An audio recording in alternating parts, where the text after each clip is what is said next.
in America, people found the places that in the old world they would have encountered a place and gone, there is something very special here.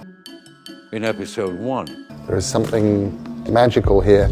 To recharge the batteries and go inside. And they would have made it a sacred place. They would have built their cathedrals there. And have the meeting in the Hall of the Gods, where Windsor asked them all to meet. In the New World, they build tourist attractions. True to form, that place is insane.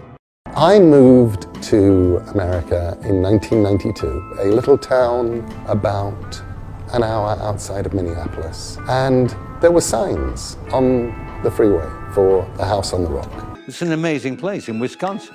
I went to this place and did not understand it, but I loved it. Which this guy Alex Jordan built. I walked out baffled.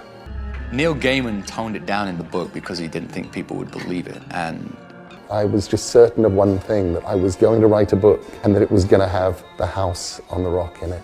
And it's where they go. So one of the holiest places in America, in the American Gods universe, is the House on the Rock. the carousel and House on the Rock in general was incredible. The idea is this is actually a place, a full-size circus, where the gods are powerful enough and reality is thin enough. You know, that the gods can go backstage, and they get there by riding the carousel. The House on the Rock is one of the most glorious pieces of mad Americana in America. It began life, and this is true, this isn't me making stuff up, it began life in the early 50s, late 40s, with a man called Alex Jordan building a weird house on top of an outcrop of rock that he didn't even own, and charging people a quarter to come and see it, and then walking around the House on the Rock, unable to believe their eyes. As more and more people turned up, he decided to give them more and more for their quarters.